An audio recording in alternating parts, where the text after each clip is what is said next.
का आदेश माना। और आज एक ही आग्रह है कि मोना को सौंप दो प्रियंका गांधी के हाथों में और कह दो जाओ मोना, जब तक प्रियंका गांधी दूसरी इंदिरा गांधी न बन जाए तब तक संघर्ष करो, संघर्ष के साथ दो।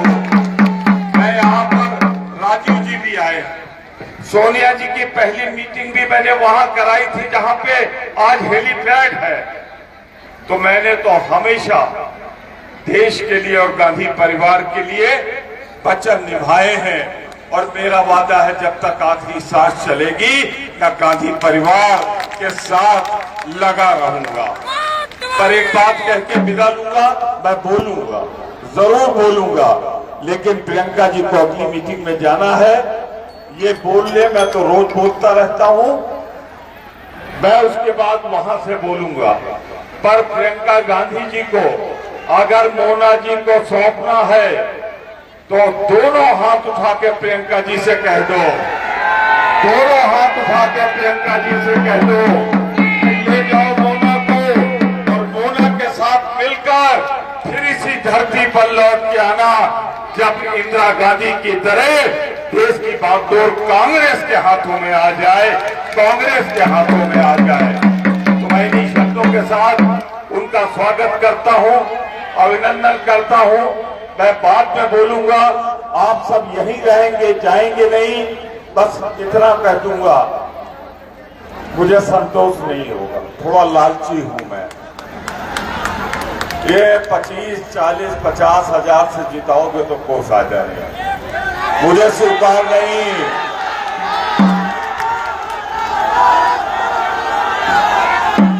बोलो कितने से पक्का? बोलो, तुम भी बोलो। 1 लाख। अभी की खबर बता रहा हूं, मोबाइल से मंगवाई है। जितना एक सड़क पे लोग हैं प्रियंका जी के स्वागत में, यहां तो 4 सड़कें हैं, इतने भी रामपुर में नहीं है। क्योंकि वहां वो आए हैं जो कहते हैं तुमसे कि 12वीं पास कर लो, फिर जब तुम इंटर में जाओगे, तुम्हारा एडमिशन होगा, तो हम तुमको लैपटॉप देंगे।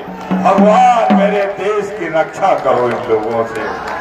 मैं इतने कहूंगा, लालगंज में, रामपुर में एक बीमारी आ रही है और उसका नाम है गुंडागर्दी। मैं वचन देता हूं कि जब तक प्रमोद तिवारी जिंदा है, गरीबों को कहीं से चिंता करने की जरूरत नहीं है। मैं गुंडागर्दी का मुकाबला करूंगा और अपनी आखिरी सांस तक रामपुर खास में किसी गरीब का सर झुकने नहीं दूंगा। ये मेरा वचन है, वादा है। मैं मोना जी से कहूंगा, वो धन्यवाद देगी। पहले प्रियंका जी को आप सुन लीजिए, पर एक चीज बता दूं, जितना मन करे उतना बोलवाना उनको, पर एक चीज ध्यान रखना, आज उनको भी लग जाए कि वो अपने घर आई हैं, ये महसूस करा देना। धन्यवाद, जय हिंद।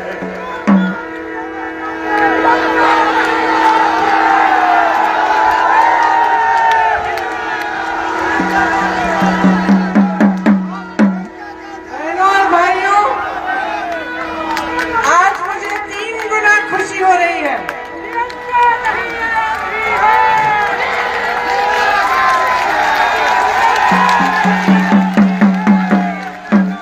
3 गुना खुशी हो रही है मुझे। सबसे पहले खुशी तो इस बात की कि आज मैं अपनी दादी जी इंदिरा गांधी जी की मूर्ति के सामने खड़ी हूँ और उन्होंने आपको यहाँ पर 1980 में यहीं से संबोधित। दूसरी खुशी इस बात की कि कांग्रेस के सबसे वरिष्ठ, सबसे विवेकी नेता मेरे साथ खड़े हैं और मेरी साथी मोना। तीसरी खुशी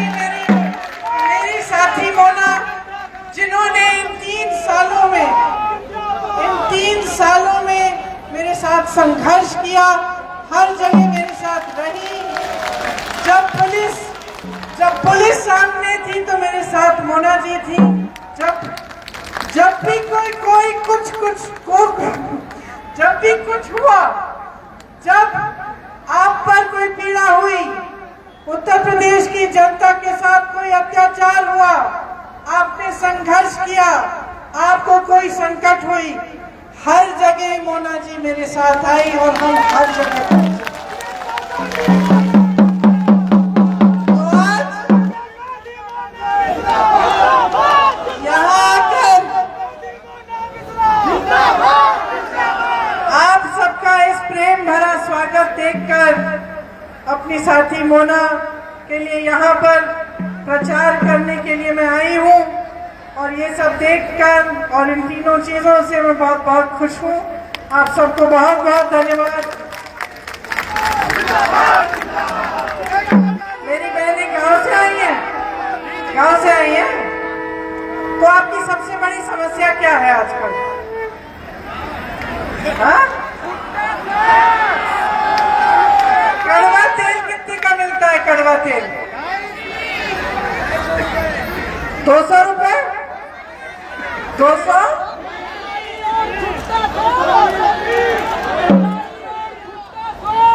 और आपकी दिहाड़ी कितनी है? तो एक दिहाड़ी में एक बोतल तेल मिल रहा है? नहीं मिल रहा। वो भी गैस का सिलेंडर मिला आपको? भर पाती हो? नया खरीद पाती हो? महंगाई बहुत है, दुखी हो, परेशान हो महंगाई से, हाँ? और यहाँ मेरे नौजवान भाई बहन कितने हैं?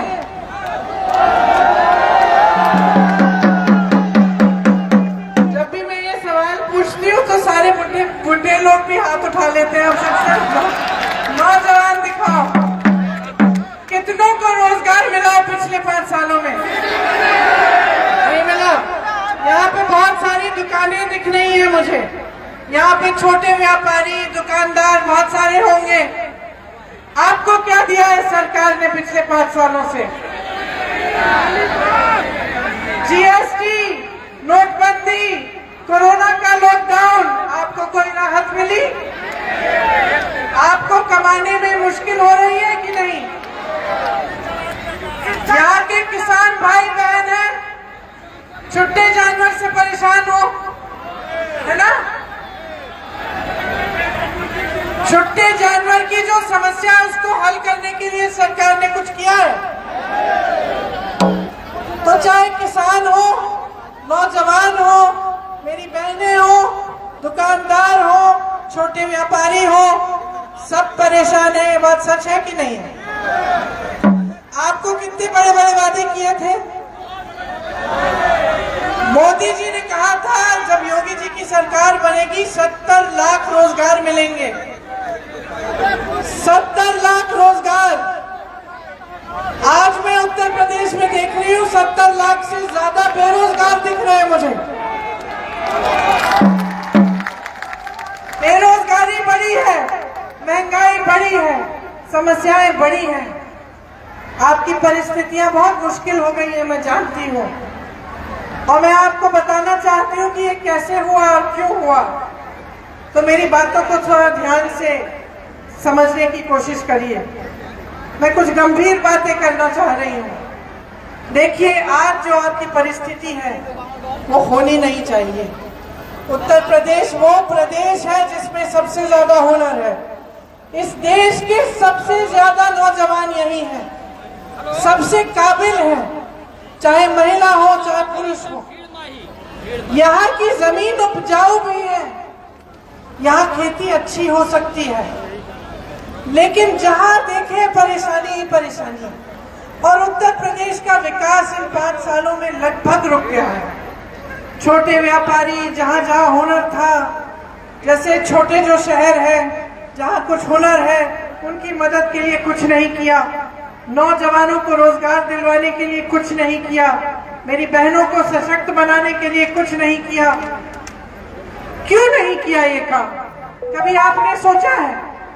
कभी आपने सोचा है कि एक सरकार जिसको आपने भारी से भारी बहुमत से जिताया, जिसने इतने बड़े बड़े वादे किए, जिनके नेता कहते हैं कि आपके लिए समर्पित हैं, आपके धर्म की सुरक्षा करेंगे, सब कुछ कहते हैं, इन्होंने आपके लिए काम क्यों नहीं किया? क्या आपने सोचा है क्यों? क्योंकि आपने इनकी एक बहुत बुरी आदत डाल दी है भाई और बहनों। समझ लो मेरी बात, अब ध्यान से सुनो। जो नेता जान जाता है, जो नेता जान जाता है कि धर्म के आधार पर और जाति के आधार पर 5 साल बाद आप उनको वोट आंख मूंद के देंगे, वो नेता आपके प्रति जिम्मेदार कैसे होगा? वो नेता आपके लिए काम क्यों करेगा? क्यों करेगा काम आपके लिए? उसको तो मालूम है आप दुर्दुरिया करती हैं, उसमें शामिल हो जाएंगे उनके लोग, आपसे शपथ करवाएंगे कि आप अपने धर्म के लिए आप एक पार्टी को वोट दोगे। उनको मालूम है चुनाव आएगा तो पाकिस्तान की बात करेंगे, आतंकवाद की बात करेंगे, धर्म की बात उठाएंगे, आपके जज्बातों का इस्तेमाल करेंगे, जाति की बात करेंगे और आपका वोट मिल जाएगा। अब जब नेता को ये मालूम हो जाता है कि बगैर काम किए, बगैर विकास किए, बगैर आपके लिए समर्पित हुए, आपके जज्बातों के सहारे वो सत्ता में रह सकते हैं, तो मैं दावे के साथ कह सकती हूँ वो नेता आपके लिए काम नहीं करेगा। ये परंपरा इस प्रदेश में अब बहुत समय से चल रही है। आपने बसपा की सरकार बनाई, जाति के आधार पर खूब वोट मिले उन्हें, क्या हुआ? विकास हुआ। आपने सपा की सरकारें बनाई, क्या हुआ? विकास हुआ कि गुंडाई बढ़ी? क्या हुआ? आपको रोजगार मिले, आपको आवास मिले, आपके क्षेत्र में क्या बड़ी बड़ी संस्थाएं आई? नहीं आई। फिर आपने भाजपा को परखा, धर्म के आधार पर आपके जज्बात पूरी तरह से उभार कर उन्होंने आपसे वोट मांग ले, आपने वोट दिया। 5 सालों में आपको जितने भी लोगों को कांग्रेस की केंद्र सरकार ने गरीबी रेखा से उठाया था, उससे ज्यादा नीचे ले आए हैं। रोजगार घटे हैं, रोजगार घटे हैं। जो छोटी दुकानें, छोटे व्यापारी अच्छा बिजनेस कर रहे थे, घाटे में जा रहे हैं, कर्ज में डूब रहे हैं। किसान खेती नहीं कर पा रहा है, कमाई नहीं कर पा रहा है, उसे खाद नहीं मिलता, उसे अपने उपज का दाम नहीं मिलता, छुट्टे जानवर की इतनी बड़ी समस्या है। और इनके नेता क्या कहते हैं? आपके सामने आके धर्म की बात करते हैं। प्रधानमंत्री नरेंद्र मोदी जी कुछ दिनों पहले उत्तर प्रदेश में आए, उन्होंने कहा कि छुट्टे जानवर की समस्या के बारे में उनको कोई जानकारी ही नहीं थी। उनकी सरकार, उनका मुख्यमंत्री, और वो जान नहीं रहे हैं कि उत्तर प्रदेश के किसान की सबसे बड़ी समस्या क्या है। और वो कह रहे हैं मंच पे कि मुझे पता ही नहीं। क्या मतलब है इस बात का? 3 सालों से, जब से मैं यहाँ यूपी आई हूँ, हर मंच पे मैं कहती हूँ कि ये बहुत बड़ी समस्या है, इसे सुलझाना है। हर मंच पे मैंने मुख्यमंत्री जी को चिट्ठियां लिखी कि किसान जूझ रहा है, बहुत परेशान है, इसके लिए कुछ करो। क्या किया इन्होंने? गौशालाएं बनाई। आपने गौशालाओं की स्थिति देखी है? देखिए आपने गौशालाओं की स्थिति। चारा नहीं है गाय के लिए, पानी नहीं है, धूप में लेटी हुई मर रही है, छत नहीं है, जंगली कुत्ते उनके घाव नोच रहे हैं, उनको उठा के जेसीबी से धरा जा रहा है, उनके ऊपर, जीवित गाय के ऊपर मिट्टी डाली जा रही है, उनको गाड़ा जा रहा है। और ये धर्म की बातें कहते हैं, ये कहते हैं इनको मालूम नहीं कि क्या समस्या है। यहाँ छत्तीसगढ़ में कांग्रेस की सरकार है, कांग्रेस की सरकार छत्तीसगढ़ में जानती थी कि ये समस्या बहुत बड़ी है, उसको सुलझाने का काम किया। मैं बताती हूँ मैंने कैसे किया। हमारी सरकार ने कहा कि अगर आप छुट्टे जानवर का देखभाल करेंगी तो सरकार आपसे 2 रुपए किलो गोबर खरीदेगी उन जानवरों का। अब आप हंसोगे, बोलोगे गोबर का सरकार क्या करेगी? सरकार ने उस गोबर का इस्तेमाल करके अच्छी खाद बनवाई और गोबर गैस बनवाया, जिससे पब्लिक की सुविधा हुई। क्या हुआ? लोग छुट्टे जानवर को घर में रखने लग गए, क्योंकि वो समझने लग गए कि इससे हम कमा लेंगे, सरकार 2 रुपए किलो में हम गोबर खरीद लेगी। छुट्टे जानवर की समस्या खत्म हो गई। समझ रहे हैं? छत्तीसगढ़ में कांग्रेस की सरकार है, कांग्रेस विकास की बात करती है।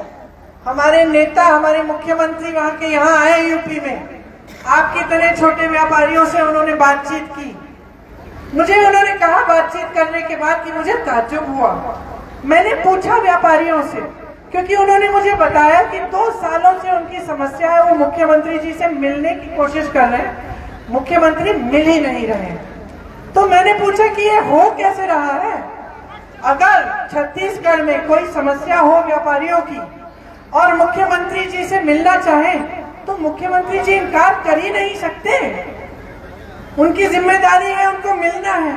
तो मुख्यमंत्री जी ने पूछा कि ये क्यों हो रहा है, और फिर उन्होंने सोचा कि ये इसलिए हो रहा है क्योंकि विकास की बात है ही नहीं, क्योंकि ये मुख्यमंत्री जानते हैं कि धर्म की बात है, जाति की बात है, इसी पर चुनाव लड़ेंगे, काम करने की जरूरत नहीं है, किसी की समस्या उससे मिलने की जरूरत नहीं है।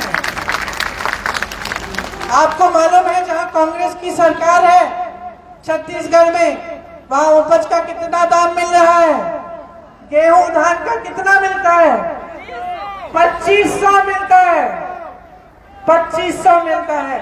यहाँ आपको 1000 कहीं 1200 कहीं पे मिल रहा है। ये परिस्थितियां हैं आपकी, और ये परिस्थितियां इसलिए हैं क्योंकि ये सब नेता जान रहे हैं, सारे राजनीतिक दल जान रहे हैं कि आप जवाबदेही मांगेंगे नहीं, ये सब जान रहे हैं। तो अब परिस्थितियां बदलनी है तो क्या करना है? क्या करना है सोचिए। अगर आप बार बार इनके जाल में फंसेंगे, बार बार जाति को लेकर, धर्म को लेकर आप इनको वोट देंगे तो आपका विकास नहीं होने वाला, आपका नुकसान होगा। विकास सिर्फ और सिर्फ उनके नेताओं का होगा। इनकी नीतियां देखिए, नीतियां देखिए, सारी की सारी नीतियां बड़े बड़े उद्योगपतियों के लिए बन रही हैं। और कौन? 4-5 बड़े उद्योगपति जो इनके दोस्त हैं, सब इनके लिए बन रही हैं। BHEL, HAL, रेलवे, NTPC, ऐसी संस्थाएं जिनसे आप सबको रोजगार मिलता था, सारी बेची जा रही हैं, और सिर्फ 1-2 जनों को बेची जा रही है, सिर्फ 1-2 जनों को। वो लोग 1000 करोड़ रुपए कमा रहे हैं एक दिन में। एक दिन में एक व्यापारी 1000 करोड़ रुपए कमा रहा है, सारी देश की संपत्ति उसको बेच डाली है, और यहाँ का किसान 30 रुपए नहीं कमा पा रहा है एक दिन में। यहाँ के छोटे व्यापारी, यहाँ की ये सारी दुकानें, ये शंकर रेडियो सर्विस, ये सारी दुकानें जो मुझे दिख रही है यहाँ, ये अडेल्फा फार्मा, ये आंचल क्लिनिक, ये सारे छोटे व्यापारी हैं, कमा नहीं पा रहे हैं। मैं बहुत सारे दुकानदारों से बात कर चुकी हूँ, बहुत सारे छोटे व्यापारियों से मैंने बात की, कहते दीदी कमाई ही नहीं हो रही है, बिजली की बिल इतनी बड़ी बड़ी आई कोरोना के समय, हमें बच्चों की फीस भरनी थी, हमने कर्ज लिए, हम अभी भी हम कमा कर सब कुछ करके हम उस कर्ज को वापस नहीं कर पा रहे हैं। इनके कर्ज माफ नहीं हो रहे हैं, लेकिन उन बड़े व्यापारियों के, उन बड़े उद्योगपतियों के, करोड़पतियों के कर्ज माफ हो रहे हैं।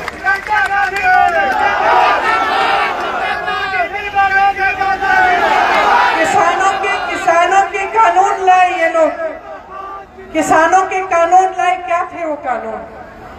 क्यों पूरे देश के किसान ने क्यों आंदोलन किया? क्योंकि वो कानून ये थे कि मेहनत करेगा किसान, खून पसीना बहाएगा किसान और कमाई करेगा वही बड़े उद्योगपति मित्रों इनके। जब जब आप परेशानियों को झेलते हैं, भाजपा का एक भी नेता आपके पास नहीं आता। याद रखिए कि आपके साथ कंधे से कंधा मिलाने वाले नेता सिर्फ कांग्रेस के नेता हैं। याद करिए कि जितनी भी बड़ी बड़ी संस्थाएं ये लोग बेच रहे हैं, इनको बनाया किसने? इंदिरा जी की मूर्ति है यहाँ। BHEL को किसने स्थापित किया यहाँ अमेठी में? इंदिरा जी ने उद्घाटन किया था। BHEL, HAL, नाम लीजिए, सारी कांग्रेस की सरकारों ने बनाई। ये लोग कहते हैं कि कांग्रेस ने किया क्या 70 सालों में? अगर हमने किया नहीं होता तो आप बेचते क्या इन 7 सालों में?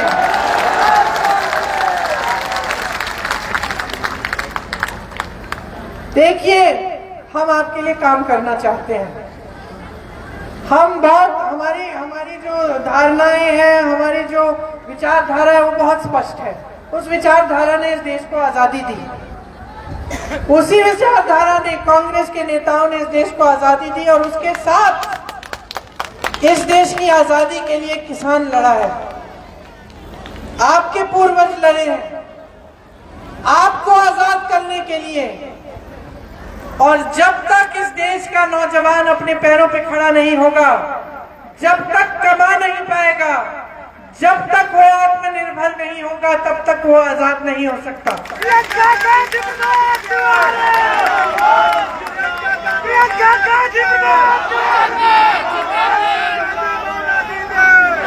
राजनीति का सबसे बड़ा धर्म सेवा है। महात्मा गांधी जी ने सिखाया, इंदिरा गांधी जी ने सिखाया, जो शहीद हुए इस देश के लिए, शहीद हुई इस देश के लिए। आज इन्हीं के परिवार के बारे में ये लोग कहते हैं कि हम आतंकवादियों से जुड़े।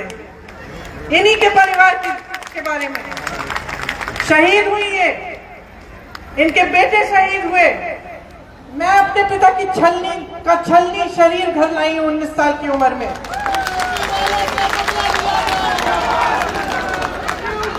ये ऐसे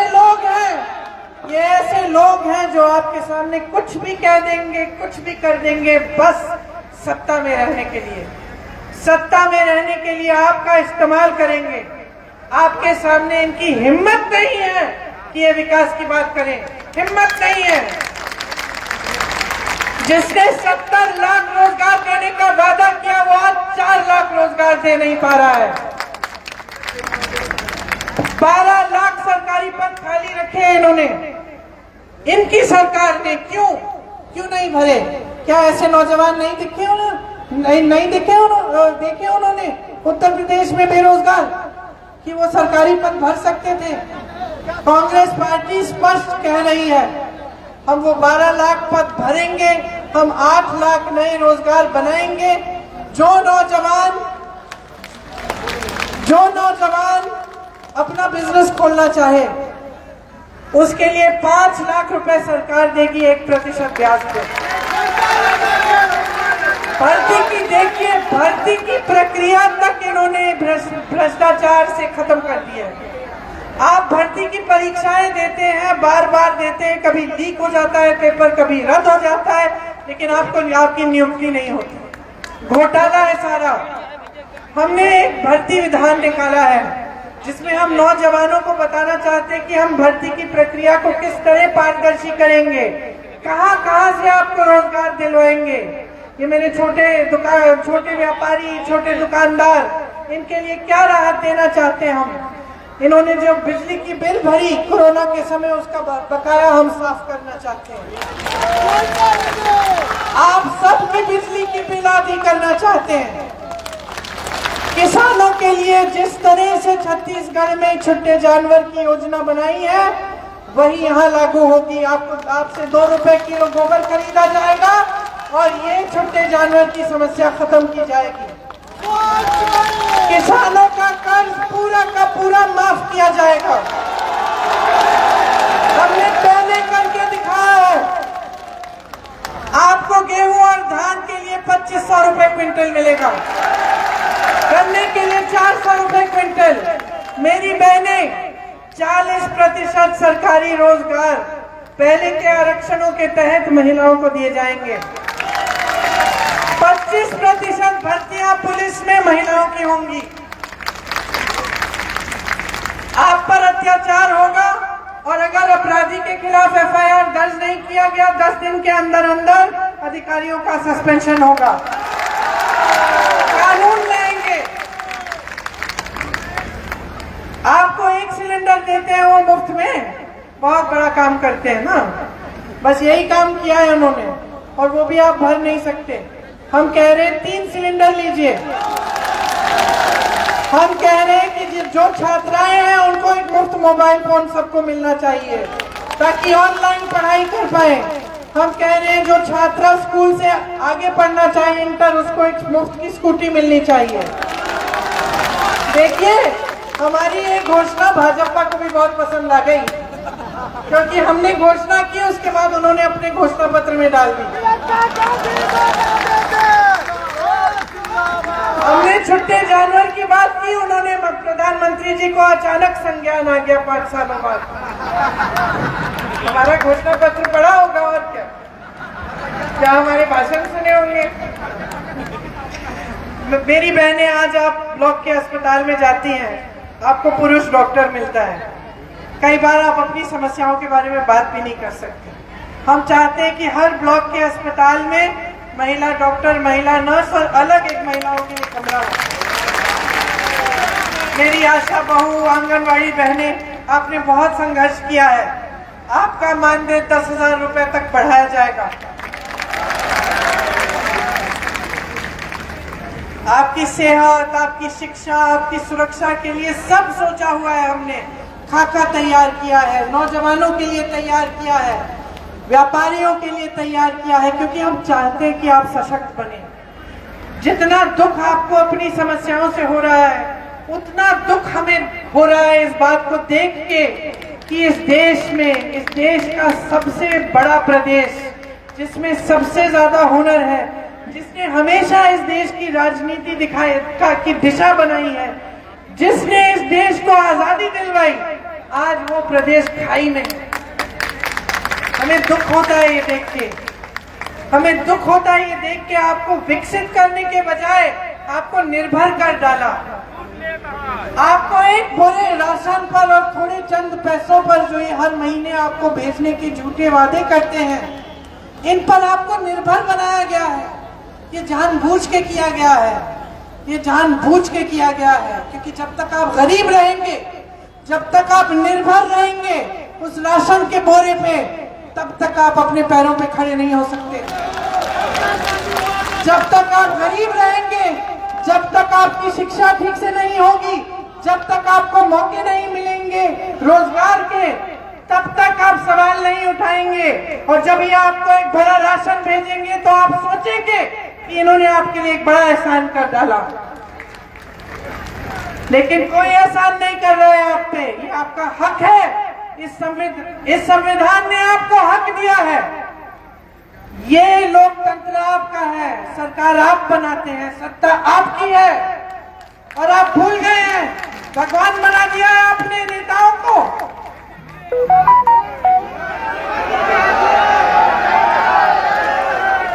सवाल उठाइए, जागरूक बनिए, आंखें मूंदो मत, आंखें खोलो, नींद से जागो। ये देश आपका देश है, आपका देश है बहनों। आपको सशक्त करने की बात होनी चाहिए, आपको राजनीति में भागीदारी देनी चाहिए। मेरे नौजवान साथियों, आपका हक है रोजगार, आपका हक है शिक्षा, आपका हक है, मत भूलो। मैं ये बताने आई हूं यहाँ, गुमराह मत करने दो। बहुत हो गया, बहुत देख लिया। उत्तर प्रदेश ने जाति और धर्म के आधार पर राजनीति बहुत देख ली, बहुत परेशानियां झेल ली, वहीं के वहीं रह जाओगे। विकास चाहते हो, आगे बढ़ना चाहते हो, अपने बच्चों की परवरिश क्यों करते हो? ताकि उनको एक राशन के बोरे पर निर्भर किया जाए? क्यों करते हो? मेहनत क्यों करते हो? खेतों में मेहनत रात दिन क्यों करते हो? ताकि उनका भविष्य मजबूत बने। तो ऐसी पार्टी को वोट दो अपना, ऐसी सरकार बनाओ जो आपके भविष्य को मजबूत बनाए, जिसे गर्व हो कि आप सब सशक्त हो, जिसे गर्व हो अगर पब्लिक में आए, उनके नेताओं को गर्व होना चाहिए अगर पब्लिक सवाल उठाए, दमन नहीं करना चाहिए। आप सवाल उठाइए, विकास मांगिए, अपना हक मांगिए, तभी ये प्रदेश बदलेगा, तभी ये देश बदलेगा। मुझे पूरा भरोसा है आप पर, बहुत विवेक है आप समझते हो सारी चीजें। अब समझ लो कि आपके साथ कितना खिलवाड़ हुआ है, और विकास के आधार पर इस बार अपना वोट दो, कांग्रेस पार्टी को जिताओ, ताकि आपका प्रदेश आगे बढ़ पाए, आप विकसित हो पाए। बाबा केदारनाथ की बहुत की जय, बाबा केदारनाथ की जय। आपकी धरती को नमन, आप सबको बहुत बहुत धन्यवाद। आपने बहुत ध्यान से हमारी बातें सुनी। इंदिरा जी को भी प्रणाम। और मैं पहले से आप सबको बधाई देना चाहती हूँ कि इतनी कर्मठ आपके लिए समर्पित आपकी विधायिका है, और मैं आज आपको बधाई देना चाहती हूँ क्योंकि मैं जानती हूँ कि ये फिर से जीतने वाली है।